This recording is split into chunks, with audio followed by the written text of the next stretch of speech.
नमस्कार, मी बोलतेय नंदिनी अंकोलेकर. मी आज तुम्हाला दाखवणार आहे हेल्दी पराठा. त्याच्यासाठी काय काय साहित्य लागतं चला तर बघूया आपण. हेल्दी पराठा बनवण्यासाठी लागणारं साहित्य हे ह्या कपाने मी 1 कप गव्हाचं पीठ घेतलेलं आहे. आपण जे रेग्युलर चपातीला वापरतो तेच पीठ आहे. आता त्याला बाकीची पिठं लागणार आहे. ह्या चमच्याने मी ही सगळी पिठं 2-2 चमचे घेतलेली आहे. हे मक्याचं पीठ 2 ह्या चमच्याने घेतलेलं आहे, 2 टेबलस्पून ऑलमोस्ट.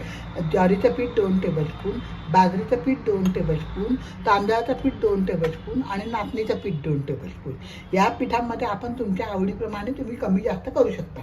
आता त्याला बाकीचा मसाले लागणार आहे. मी या कपाने 1 कप मोजून घेतला आहे. त्याच कपाने मी गाजर किसून घेतलेला आहे 1 कप. 2 ते 3 टेबलस्पून कोथिंबीर घेतलेली आहे. 1 टीस्पून मिरचीची पावडर, 1 टेबलस्पून धणे जिरे पावडर, 1 टीस्पून हळद, 1 टीस्पून जिरं, 1 टीस्पून ओवा, 1 टेबलस्पून साधे आपले सफेद तीळ घेतलेले, चवीनुसार मीठ आणि भाजण्यासाठी तेल लागणार आहे. आणि ह्याच्यात तुम्हाला कुठल्या अजून ॲडिशनल भाज्या करायच्या असतील तर तुम्ही करू शकतात. लाल भोपळा घालू शकतात, नंतर कोबी घालू शकतात. कोणत्याही भाज्या तुम्हाला आवडीप्रमाणे तुमच्या वाढवू शकतात.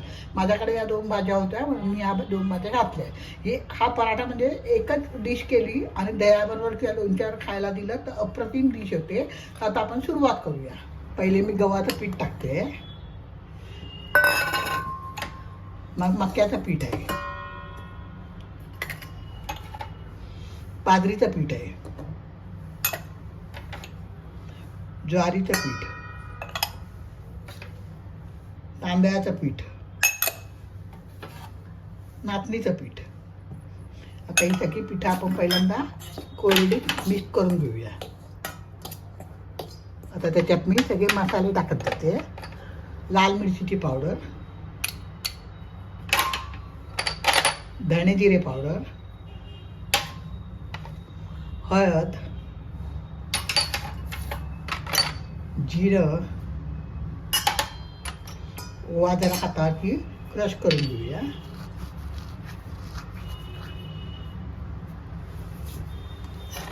तीळ,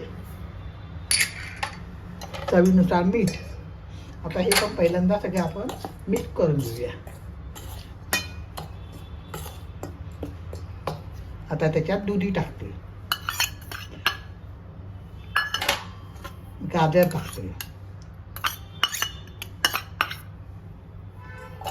आणि कोथिंबीर टाकते.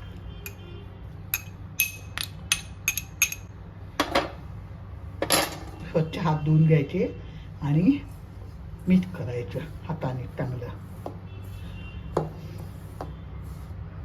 मिक्स करून घेतलं मी.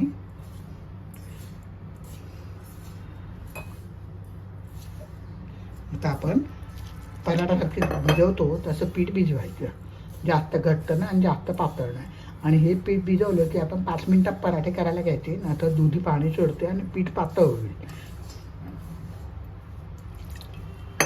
पीठ भिजवून झालंय. आता 1 टीस्पून तेल वरतून लावून 5 मिनिटं ठेवायचं हे आणि लगेच पराठे करायला घ्यायचे.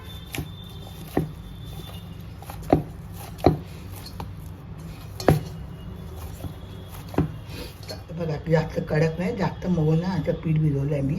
आता 5 मिनिटं टाकून ठेवूया आणि लगेच पराठे करायला घेऊया 5 मिनिटं. मीडियम साईजचे असे मी गोळे करून घेतले. आता आपण पिठावर लाटायचे आणि नेहमीप्रमाणे पराठे करायचे.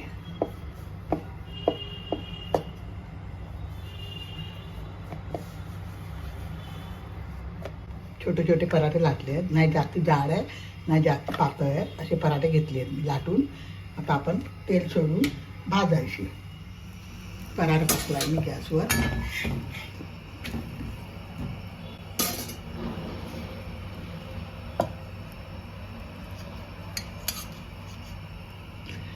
तेल टाकायचं, दोन्ही बाजूने चांगला खरपूस भाजायचा. चांगला हेल्दी पराठा आहे. मुलांना भाज्या खात नाहीत तर हा पराठा दिला तर मुलांच्या पोटात भाज्या पण जातात. डब्याला पण तुम्ही देऊ शकता.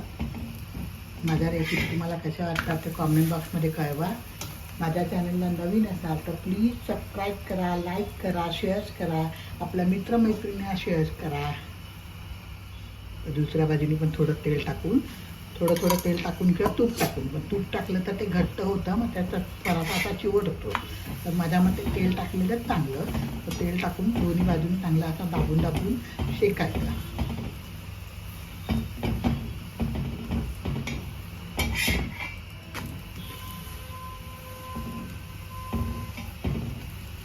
पराठा शेकून छान दोन्ही बाजूने असा खरपूस भाजला गेला आहे.